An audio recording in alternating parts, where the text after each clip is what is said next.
हालचाल class 10th। आज मैं तुम सबको कराने वाला हूँ साइंस का एक क्वेश्चन पेपर। क्वेश्चन पेपर नहीं कह सकता, मतलब ये एक प्रैक्टिस पेपर है, तो इसी को शुरू करते हैं। ठीक है, तो इसमें 39 क्वेश्चन है। मैं एमसीक्यू कराने की कोशिश करूँगा। ठीक है, क्योंकि मेरे के पास वैसे भी टाइम नहीं है। मैं पार्ट्स बाई पार्ट्स में अभी एमसीक्यू डाल दे तो अभी फिर बाद में शॉर्ट आंसर क्वेश्चंस, तो ऐसे करता रहूँगा। ठीक है, तो पहला क्वेश्चन यही है कि देखो, इसमें क्या कर रहे हैं, मैग्नीशियम रिबन को जला रहे हैं। अब मैंने तुम्हें बताया था यहाँ पे मैग्नीशियम लिखा हुआ है, मैग्नीशियम रिबन को जलाएंगे तो क्या होगा। तुम बाकी के ऑप्शन पढ़ो या तुम्हें वैसे पता चल जाएगा। देखो, ब्राउन पाउडर पढ़ा नहीं है हमने कभी भी। कलरलेस नहीं। रेडिश ब्राउन नहीं। ऑप्शन नंबर सी होगा, ब्रिलियंट वाइट फ्लेम लिख लेगी, जिसको हम डेसलिंग वाइट फ्लेम भी बोलते हैं। ठीक है, अगले क्वेश्चन की तरफ जा रहे हैं। अब देखो, ये क्वेश्चन थोड़ा सा मेरे को सही लगता है। ठीक है, आप तुम पढ़ो इस क्वेश्चन को। एक कॉपर का कॉइन है, कुछ नहीं सोचते हैं, सीधा एक क्वेश्चन लिखते हैं। सॉरी, थोड़ा सा नीचे हो जाए, हाँ, थोड़ा सा, हाँ। एक कॉपर का कॉइन है, ठीक है। प्लस में क्या है, ग्रीन कलर का फेरस सल्फेट है, FeSO4। अब देखो, रिएक्टिविटी सीरीज याद है तुम्हें? रिएक्टिविटी सीरीज एक बार मन में पढ़ो और तब तुम बताना, क्या कॉपर आयरन को डिस्प्लेस कर पाएगा? सोच के बताओ। ऑब्वियस सी बात है, कॉपर बेचारा है, गरीब बच्चा है, वो नहीं कर पाएगा। जब आयरन को डिस्प्लेस नहीं कर पाएगा तो ये जो फालतू ऑप्शन दे रखे हैं, टर्न्स ब्लू नहीं, कलरलेस नहीं, कलरलेस नहीं, डी होगा आंसर। देखा, पेपर में बच्चों को दिखता, भाई जो को क्या लगता है, अरे कॉपर है, प्लस में FeSO4 है। अरे यार, मैं क्या करता हूँ, एक काम करता हूँ, CuSO4 बना देता हूँ, प्लस में Fe निकाल देता हूँ।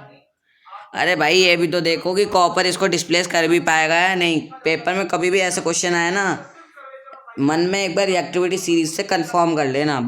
इसमें बच्चे कई बार यही सोच लेते हैं कि अरे कॉपर सल्फेट का तो कलर शायद वो होता है ना, ब्लू। हाँ, तो आंसर इसका ए होगा, और फिर गलती हो जाती है। ठीक है, समझे मेरी बात को? अगले क्वेश्चन की तरफ चलते हैं। अब देखो, बैलेंसिंग के ऊपर क्वेश्चन आया है यार। अच्छा, अब देखो, MCQ में आएगा ना, तुम्हें क्या करना है, देखो, अगर तुमसे बैलेंसिंग नहीं हो रही है ना, सबसे पहले तुम कोशिश करो, अगर नहीं हो रही है तो तुम वैल्यूज़ को डाल के देखो, और तब तुम्हें देखना है कि ये चीज़ बैलेंस है या नहीं।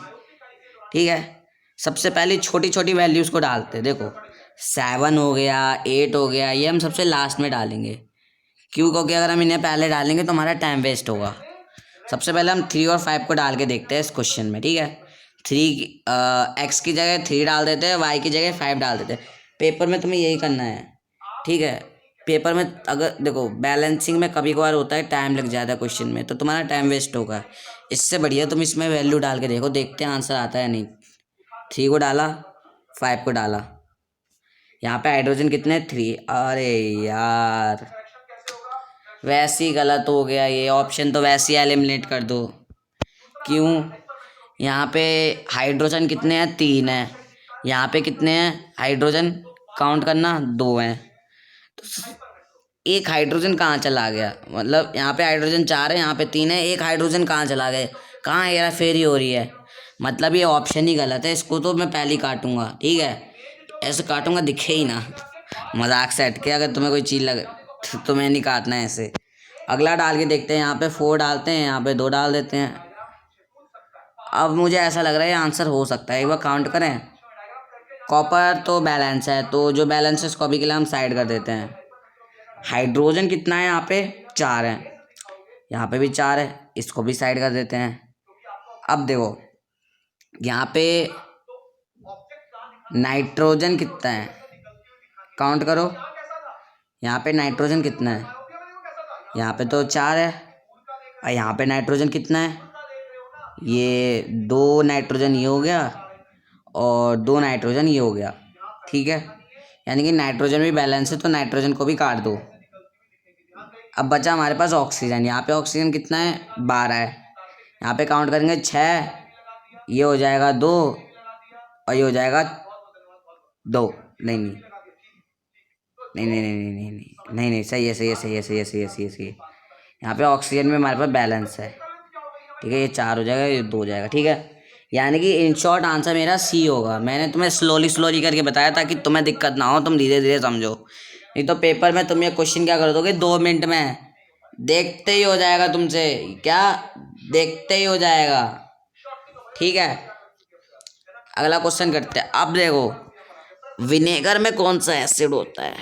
देखो, विनेगर तुमने जब भी पढ़ा है, अगर तुमने कार्बोनेट कंपाउंड पढ़ा है ना, तुम्हें पता होगा। अब देखो, ये क्वेश्चन चैप्टर नंबर 2 का भी है और ये क्वेश्चन चैप्टर नंबर 4 का भी है। मुबारकली तुमने कुछ भी नहीं पढ़ा। नहीं, मजाक से हट के चैप्टर नंबर 2 में भी ये दे रखा है, चैप्टर नंबर 4 में भी दे रखा है। कोई एक चैप्टर भी पढ़ा होगा ना, तुम देखते ही बता दोगे इसका आंसर। देखो, टैट्रिक नहीं होता, टैमरिंड में, इमली में होता है। ऑक्जेलिक बिल्कुल नहीं हो सकता, टोमेटो में होता है। कॉम्पिटेंसी बेस्ड कैसे आएंगे कि एक बंदा टमाटर खा रहा है तो बताना उसके मुंह के अंदर कौन सा एसिड होगा। कभी बार ऐसे भी क्वेश्चन पूछ लेता है, सिली क्वेश्चन। ठीक है, ठीक है। मिथेनॉइक नहीं, मिथेनॉइक कहाँ होता है। आंसर होगा इसका एसिटिक एसिड। विनेगर के अंदर एसिटिक एसिड होता है। ओके, चैप्टर नंबर 4 में भी पढ़ोगे तुम्हें पता चल जाएगा कि इथेनॉइक एसिड ही होता है विनेगर, जिसको हम एसिटिक एसिड भी बोलते हैं। ठीक है, अगले क्वेश्चन की तरफ चलते हैं। अब देखो, यहाँ पे सारे ऑप्शन ही सही हैं। ठीक है, जब सारी ऑप्शन सही हो तो कुछ भी लगा लो, कुछ भी लगा लो। यहाँ पे 4 होंगे आंसर। ठीक है, सब सेम है इसमें तो। नहीं नहीं नहीं, आंसर थोड़े से अलग है। हाइड्रोफिलिक हेड होगा, हाइड्रोफोबिक टेल होगा। देखते हैं, सही तो है यार, हाइड्रोफोबिक। भाई देखो, सिंपल सी बात है, सोप फॉर्मेशन कर रहे हैं, ये कोई डस्ट पार्टिकल है। ठीक है, मैंने तुम्हें क्या बताया था, ये डस्ट, ये ठीक है, ये सोप है। तो ये क्या है, पानी है, तो हाइड्रोफोबिक क्या होगा, पानी से दूर जाएगा, यानी कि डस्ट की तरफ जाएगा। ठीक है, और हाइड्रोफिलिक क्या होगा, पानी की तरफ जाएगा। तो ये होगा हाइड्रोफिलिक, ये होगा हाइड्रोफोबिक। ये होता है हेड, ये होता है टेल। तो हाँ, ऑप्शन नंबर ए होगा। ठीक है, ऑप्शन नंबर बी सी तो वैसे ही काट देना। ठीक है, अगला क्वेश्चन कर लेते हैं। अब सिंपल सी बात है, इसमें बॉन्ड बताना है। नाइट्रोजन का फॉर्मूला क्या होता है, पढ़ा होगा यार, मैं पढ़ के बताता हूँ। Hydrogen, helium, lithium, beryllium, boron, carbon, nitrogen. Oh okay, 2 electron configuration क्या होगा, 2 हाँ, हो गया हो गया हो गया हो गया हो गया हो गया हो गया हो गया। Hydrogen, helium, lithium, beryllium, boron, carbon, nitrogen. ठीक है, इजी क्वेश्चन है। अब इसको सॉल्व करते हैं। मुझे इतना पता है, नाइट्रोजन में लगता है ट्रिपल बॉन्ड। अब यहाँ देखो कहाँ ट्रिपल बॉन्ड लगा हुआ है। ठीक है, यहाँ पे तो नहीं लगा हुआ है, यहाँ पे भी नहीं लगा हुआ है। ठीक है, इन 2 में लगा हुआ है। ठीक है, एक बार काउंट करके देखते हैं इनका एटॉमिक मास। यहाँ पे क्या है, 1 2 3 4 5। ठीक है, हो जाएगा 1 2 3 4 5। ठीक है, यहाँ तक क्लियर है। ठीक है, रुक जाओ यार मेरे को। ठीक है, अब देखो आउटर मोस्ट सेल में कहाँ 5 इलेक्ट्रॉन है। अब देखो, इसको काउंट करोगे, यहाँ पे 3 होगा, यानी कि ये तो बिल्कुल नहीं है। ठीक है, इसका इलेक्ट्रॉन कॉन्फ़िगरेशन क्या होता है नाइट्रोजन का, 2,5 होगा। तो इसकी वैलेंसी कितनी होगी, 3 होगी। तो ये ऑप्शन तो वैसे ही कट गए। तो सिंपल सी बात है, ऑप्शन नंबर डी होगा। देखा, पेपर में तुम्हें ऐसे ही बनाने हैं क्वेश्चन, तुम्हें समझ में आएगा या नहीं आएगा, लेकिन तुम्हें आने चाहिए यार। ये क्लास 9th में जो टेबल है ना, पीरियोडिक टेबल, उससे याद होना चाहिए तुम्हें, उससे हो जाएंगे सारे क्वेश्चन। अब जैसे ये क्वेश्चन देख लो, ये क्वेश्चन मेरा फेवरेट है। ठीक है, इसका आंसर सिंपल सी बात है, बी होगा। अब मैं ऐसा क्यों बोल रहा हूँ, देखो सिंपल सी बात है। नहीं नहीं, बी नहीं होगा, बी नहीं होगा, बी नहीं होगा। इसका आंसर होना चाहिए मेरे हिसाब से सी। कैसे होगा, सिंपल सी बात है। देखो, अगर तुमने पढ़ा होगा ना नर्व वाला सिम, तो तुम्हें पता होगा कि जो डेंड्राइट होता है ना, डेंड्राइट से जो जो भी होता है डेंड्राइट से केमिकल वो क्या होता है, सिग्नल इलेक्ट्रिकल सिग्नल में कन्वर्ट होता है, और फिर वो ट्रेवल करता है एक्सॉन से, और जो सेल लैंडिंग आती है ना, वहाँ पे वो इलेक्ट्रिकल इम्पल्स क्या करता है, केमिकल इम्पल्स में कन्वर्ट होता है, किसी दूसरे डेंड्राइट पे जाके कनेक्ट होता है। ठीक है, तो तुम अपने मन में ये ऑप्शन तो वैसे ही काट दो, बी और सी। क्यों? क्योंकि यहाँ पे भाई सेल लैंडिंग के बाद आना चाहिए था एक्सॉन। ठीक है, सॉरी, सेल लैंडिंग के बाद आना चाहिए था वो डेंड्राइट, पर यहाँ पे तो उल्टा हो रहा है। और फिर बात करते हैं अगले टॉपिक की तरफ। तो देखो सिंपल सी बात है, यहाँ पे क्या कर रहा है, जो करंट है वो क्या कर रहा है कि एक्सॉन से जा रहा है। मैंने क्या बताया था, डेंड्राइट से जाता है, यहाँ पे एक्सॉन आ रहा है, मतलब ये भी कट गया, तो ऑप्शन नंबर सी होगा।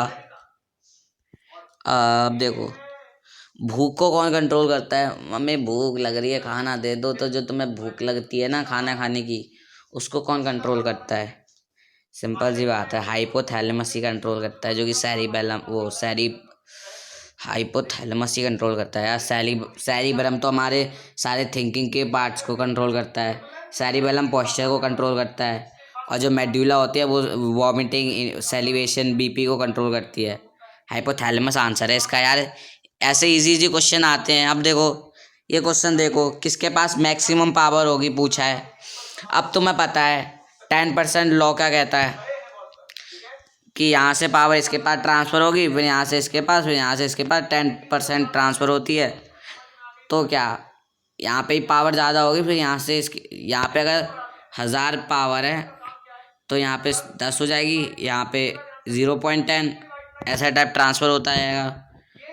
तो आंसर होगा इसका T1 कौन सा ऑप्शन में? Option number C. ठीक है, अब देखो ये हो गया competency based question, diagram based question है। वेजिटेटिव प्रोपोगेशन का पार्ट है ये। क्यों? ब्रायोफिलम है। लीव्स से हमें ना नई प्लांट को ग्रो कर रहे हैं, यानी कि इसमें क्या कर रहे हैं, वेजिटेटिव प्रोपोगेशन में भी तो यही होता है कि हमें ना किसी उससे लीव्स वगैरह से, रूट्स वगैरह से ही प्लांट्स को ग्रो करते हैं। ठीक है, तो बस टिक। अब बात करते हैं ग्रोथ ऑफ पॉलन ट्यूब। अरे यार ये कैमोट्रोपिज्म होगा। देखो तुम बाकी का ऑप्शन को पढ़ो, तुम्हारा अपने आप एलिमिनेट करने का मन करेगा। पॉलन ट्यूब का पानी से कहीं कनेक्शन है? हाइड्रो कुछ है कनेक्शन? नहीं।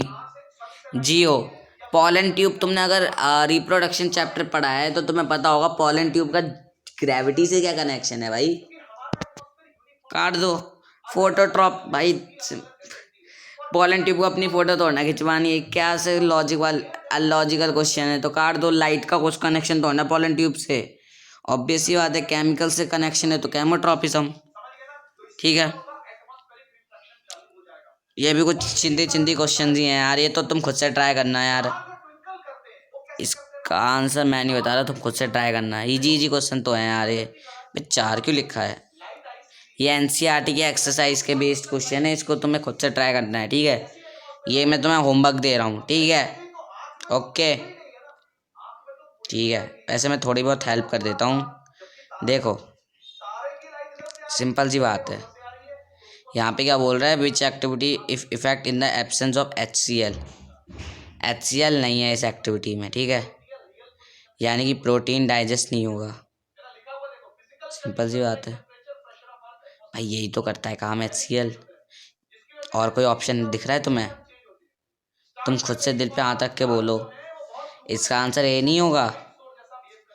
इसमें देखो HCl जो होता है, देखो HCl क्या करता है, या मैं तुम्हें होमवर्क भी नहीं दे पाया यार, वैसे ही आंसर बता दिया मैंने। कोई नहीं, अब सुनो।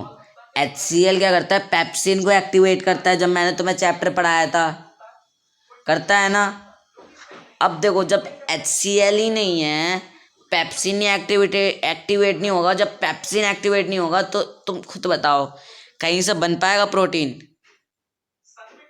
तुम खुद बताओ बन पाएगा प्रोटीन? नहीं बन पाएगा। तो आंसर होगा इसका ये ए। बाकी खुद पढ़ लो। कार्बोहाइड्रेट के लिए अमाइलेस है, तो इसका कोई पता नहीं। लिपिड्स का तो हमने पढ़ा ही नहीं। स्टार्च के लिए भी वही है, तो यही होगा आंसर। अगला करते हैं। ये भी सिंपल सा है यार, मैग्निफिकेशन दे रखा है, एम दे रखा है हमें माइनस का 1/3। मैग्निफिकेशन क्या होता है, V/U होता है, ठीक है। और हमें देख के हमें कितना V किसी लेंस के लिए है ना, तो वो होगा V/U। अब V कितना दे रखा है हमें, V हमें दे रखा है 20, लगा लो, -1/3 बराबर 20/U। अब इसको इधर भेजेंगे तो हो जाएगा -60 बराबर हो जाएगा V, मतलब U ऑब्जेक्ट कितना होगा -60। सिंपल सा क्वेश्चन था, ये भी बढ़िया है। हमें मैक्सिमम चाहिए तो हम क्या करेंगे, इसको सीरीज में लगा लेंगे, Rn बराबर R1 + R2, ऐसा टाइप सो ऑन चलता रहता है, ठीक है। तो बस 1/2 प्लस में 1/2 प्लस में 1/2 प्लस में 1/2, ठीक है। तो आंसर क्या होगा हमारे पास, सिंपल सी बात है भाई, लॉजिक लगाओ, 1/2 1/2 1/2 1/2, यानी कि आंसर हो जाएगा मेरे पास 4/2। काटेंगे, काटा पीटी करेंगे तो 2 आंसर आएगा। कहाँ दिख रहा है, इसमें दिख रहा है, ऑप्शन नंबर डी होगा। अगला करते हैं, the strength of magnetic field on current carrying solenoid is. मैंने तुम्हें क्या बताया था जब मैग्नेटिक इफेक्ट चैप्टर पढ़ाया था, मिनिमम का कोई चांस नहीं है, मैक्सिमम तो तुम छोड़ दो, 0 तो कभी होता ही नहीं है। आंसर होगा बी, क्यों, लाइंस होती है पैरेलल, ठीक है। अगला क्वेश्चन पढ़ते हैं। ये क्वेश्चन थोड़े केस बेस्ड है, ये वाला क्वेश्चन यार, ये होमवर्क में तुम्हें दे रहा हूँ यार। अब देखो, मैं तुम्हें इसमें हिंट दे देता हूँ थोड़ी सी, बाकी तुम खुद कर लेना। एक बंदा, ये देखो टॉपर वाली वो बात आ गई मतलब ये बैक बेंचर है, उसको पीछे का वो दूर बैठता है, उसे कॉपी का दिख जाता है, बोर्ड का नहीं दिखता, यानी कि उसे मायोपिया है। अब मायोपिया में क्या होता है तुम्हें खुद पता है कि मैं कुछ नहीं बता रहा, नहीं तो तुम खुद सारे आंसर बता दोगे चलो थोड़ी सी हिंट दे देता हूँ, मायोपिया में पास का दिख जाता है, दूर का नहीं दिखता। तो बस आंसर तुम्हें पता ही चल गया। अगला question, fresh milk in which baking soda is added takes a longer time to set as curd. अब देखो, ये क्वेश्चन कोई सेंस नहीं बनाता, ऐसा मैं क्यों बोल रहा हूँ, देखो दिल पे हाथ रखो और बोलो, फ्रेश मिल्क डाला जा रहा है, ठीक है, और उसमें डाल रहे हैं हम बेकिंग सोडा। अब तुम्हें पता होगा कि कड़ बनाने के लिए हमें चाहिए होता है लैक्टिक एसिड, और बेकिंग सोडा क्या होता है, वो तो बेकिंग सोडा क्या होता है, NaCO3, जो कि होता है बेसिक, भाई वो मेटल, वो सोडियम बाइकार्बोनेट है भाई, भाई जो मेटेलिक ऑक्साइड होते हैं वो बेसिक ही होती हैं, तो NaCO3 क्या होगा, बेसिक होगा। अब तुम खुद बताओ, क्या बेसिक सब्सटेंस दही बना सकता है, या फिर हैं, क्योंकि हमें चाहिए एसिडिक सब्सटेंस। तो बस काट दो, असर्शन गलत है, रीजन सही है, ठीक है। आप ये पढ़ लेते हैं, ब्राउन फ्यूम निकलती हैं जब लेड नाइट्रेट को जलाते हैं, सही बात है। नाइट्रोजन गैस प्रोड्यूस होती है जब थर्मल डिकम्पोजिशन करते हैं लेड नाइट्रेट का, ये भी सही बात है। क्या है, इसको एक्सप्लेन कर रहा है, क्योंकि लगा के देख लेते हैं। नाइट्रोजन ब्राउन फ्यूम निकलती है लेड नाइट्रेट से, क्योंकि नाइट्रोजन गैस प्रोड्यूस होती है thermal decomposition of lead nitrate, जो कि सही है। आंसर होगा इसका ए, असर्शन भी सही है, रीजन भी सही है, लेकिन करेक्ट एक्सप्लेनेशन बिल्कुल नहीं है, ठीक है। अगला पढ़ लेते हैं, ओमनीवोरस रिसीव करता है 10% energy from the trophic level of below them. अब ये क्वेश्चन तुम खुद से करना, क्योंकि सारे क्वेश्चन मैं ही कराता रहूँगा क्या, ये लास्ट के 2 क्वेश्चन तुम खुद से करना है यार, ये तो इजी इजी क्वेश्चन है यार। Higher is a refractive index of medium और denser the medium than the lesser the velocity of speed है, ये तो इजी इजी क्वेश्चन है।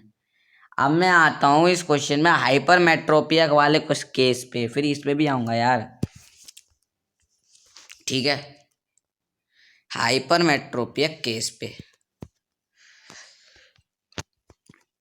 देखो, सिंपल सी बात है, मैं डायग्राम बनाना है हाइपरमेट्रोपिया का, इजी सा है यार।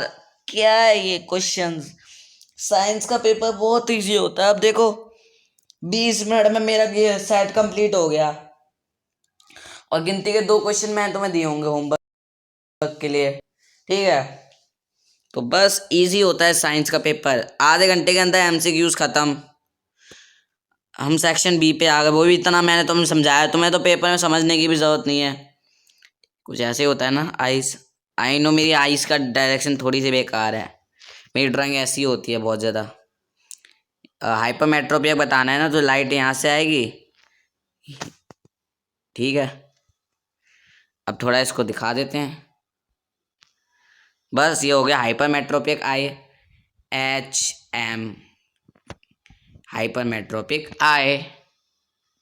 इसको करेक्ट कैसे कर सकते हैं, करेक्शन भी कर लेते हैं। सबसे पहले मैं इसको इरेज कर लूँ, साइज को थोड़ा बड़ा कर लेता हूँ, हाँ ठीक है। थोड़ा सा ये इरेज हो जाता है, ठीक है बस। अब इसको ठीक करना है ना, तो कर लेते हैं। हम लगा लेंगे इसमें, ओके पूरा मिटाना पड़ेगा क्या, ओके। दोबारा बनाओ यार ड्राइंग, वैसे मेरी ड्राइंग है बढ़िया, ठीक है, कोई नहीं, कुछ नहीं होता। ये बना दे कनकेव मिरर। अब हम क्या करेंगे, ठीक है, यहाँ पे बन गई रेटिना पे इमेज। कैसे बनी है, हमने क्या लगाया है, हमने लगाया है कनकेव लेंस, वो कन्वेक्स लेंस, ठीक है। कन्वेक्स लेंस ने लाइट को कर दिया, कन्वर्ट कर दिया, ठीक है। ये हो जाएगा करेक्शन, ओके। सिंपल सा क्वेश्चन था यार, अब मैंने तुम्हें बता ही दिया। अगला क्वेश्चन कर लेते हैं कि why the copper blue colour of copper sulphate crystal disappear after heating. देखो यार क्वेश्चन भी बताने का है यार, मैं नहीं बता रहा यार, मैं नहीं बता रहा। CuSO4 है, कॉपर सल्फेट, .5H2O है। इसको जब हम हीट करेंगे, वैसे इसका कलर वैसे होता है ब्लू कलर का, ब्लू होता है इसका कलर, ठीक है।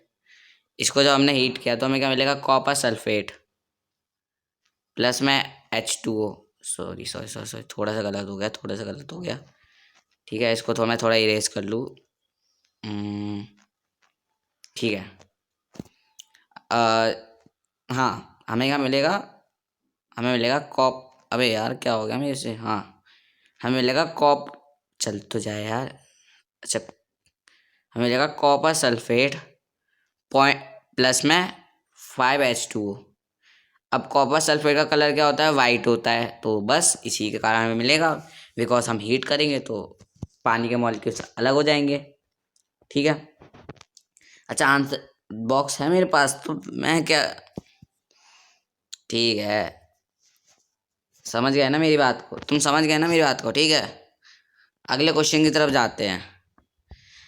अब यार ये एक्टिविटी मैं कितना कर रहा हूँ यार, कितना कर रहा हूँ भाई साहब, NCERT में सीधा दे रखी है एक्टिविटी यार। मेटल पी जो है वो मेड रिएक्टिव है, यानी कि या तो एल्यूमिनियम, ओ सॉरी, या तो ये वो एल्यूमिनियम जिंक या आयरन, इन तीनों में से कोई ना कोई है ये मेटल। लेकिन अभी के लिए हम इसको क्या मानेंगे, बैटरी भी खत्म होने वाली है, कोई नहीं। देखो अभी के लिए ये क्या है, एल्यूमिनियम मेटल है, ठीक है। अब मैं तुम्हें एक काम की बात बता रहा हूँ, ये जो तुम्हें दिख रहा है ना वूल, इसमें क्या है, पानी है।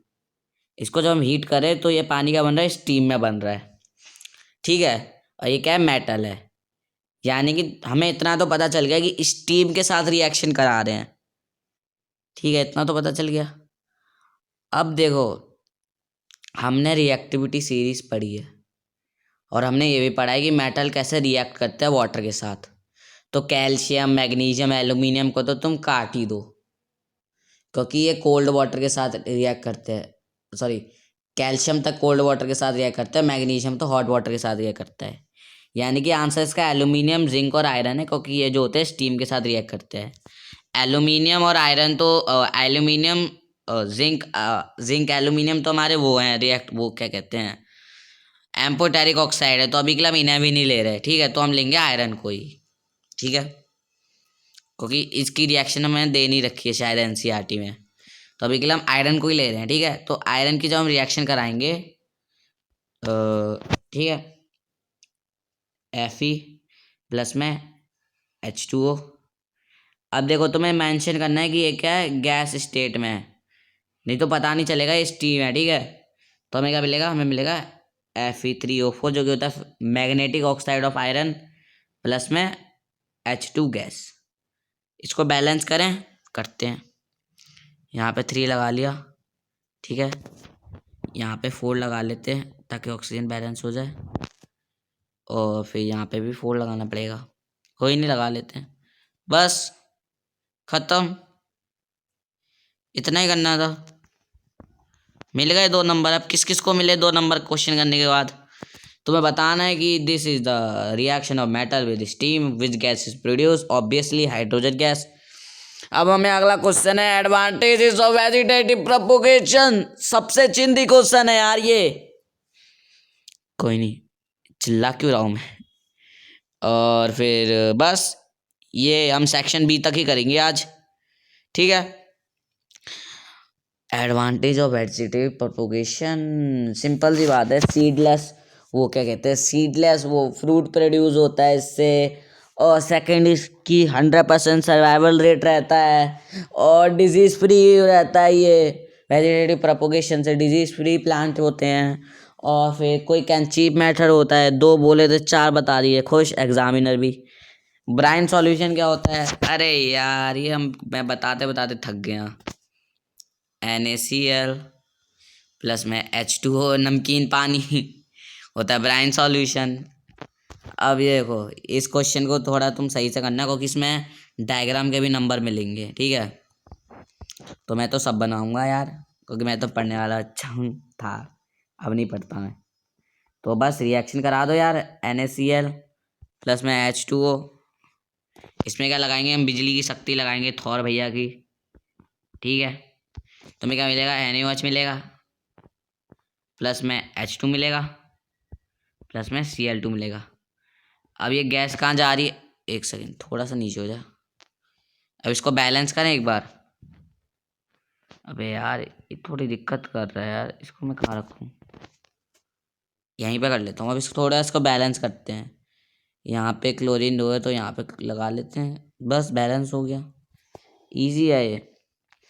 तो H2 का निकला, Cl2 का निकला, इसके लिए हमें लिखाना पड़ेगा ये एक्सपेरिमेंट, ठीक है। यहाँ पे बना दो एनोड, यहाँ पे बना दो कैथोड, साइन भी लगा देता हूँ, प्लस माइनस।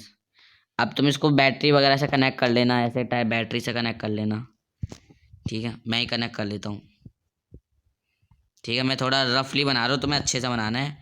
ये क्या है, हमारे पास पानी है, ठीक है। मैं वैसे ही बनाता हूँ कलर से, ताकि तुम्हें पता चल जाए पानी है, ठीक है। यहाँ पे हमने डाल दिया है ब्राइन सॉल्यूशन, इसमें क्या कर दिया, इलेक्ट्रिसिटी पास करा दी है। तो जो H2 गैस है ना, मैं दूसरा कलर लेता हूँ। जो H2 गैस है ना, ये कहाँ जाएगी, ये कहाँ जाएगी, सॉरी, जो H2 गैस है ये कहाँ जाएगी, ये जाएगी कैथोड की तरफ। क्यों, H में क्या है, प्लस आयन है और कैथोड में माइनस है, तो opposite charge attract each other, तो H2 जाएगी इसके पास, और जो क्लोरीन गैस है ये कहाँ जाएगी, एनोड के पास। बस इतना ही है। इसके तो मैं खुद बताओ 2 नंबर मिल जाएंगे, किस किस को मिले, किस किस को मिले 2 नंबर, बताना मेरे को अच्छे से। Why is damage to the ozone layer a cause a concern? Because ozone से लेयर के डैमेज से हमें स्किन कैंसर हो जाता है। What are they cause, skin cancer हो जाता है, ठीक है। और क्यों हो रहा है, बिकॉज ऑफ UNDP, वो क्लोरोफ्लोरोकार्बन, ठीक है। एंड स्टेप्स के लिए थे, UNDP ने वो क्या करा था, कुछ क्लोरोफ्लोरोकार्बन पे वो पकड़ वगैरह बनाई थी। 10% भी बैटरी है मेरी, तो चॉकलेट खाओ, ठीक है। अगला इसमें बताना है रिएक्शन कौन सी है, तो तुम देखते ही कर लोगे यार, सिंपल सी बात है। ये हो जाएगा डबल डिस्प्लेसमेंट, ये हो जाएगा डिस्प्लेसमेंट, हो जाएगा डबल डिस्प्लेसमेंट। मैं तुम्हें एग्जांपल बता देता हूँ, फिर तुम बताना मैं आंसर एग्जांपल सही कर रहा हूँ या नहीं। कॉपर प्लस में FeSO4 equals to CuSO4 plus में Fe। अब मेरे टीचर एग्जामिनर नंबर काट देता अगर मैं ये एग्जाम्पल लगा के आता। क्यों भाई, देखो हमें क्या करना है, रिएक्टिविटी सीरीज का भी ध्यान देना है। कॉपर कभी भी डिस्प्लेस नहीं कर पाएगा आयरन को। आयरन वो है जिसके पास पैसा है, शोहरत है, बंदी है, और तुम सिंगल हो। आयरन की वो हालत है, उसके पास सब कुछ है, तो कॉपर बिल्कुल नहीं डिस्प्लेस कर पाएगा। तो मैं काय को कॉपर को भली वो ताकतवर बता रहा हूँ। यानी कि ये रिएक्शन को तुम्हें काटना है, एग्जामिनर ऐसे काटेगा नंबर तुम्हारे। असली रिएक्शन ये होगी, Fe प्लस में CuSO4 equals to CuSO4 FeSO4 plus में Cu। ये होगी रिएक्शन। अब डबल डिस्प्लेसमेंट का बता देता हूँ।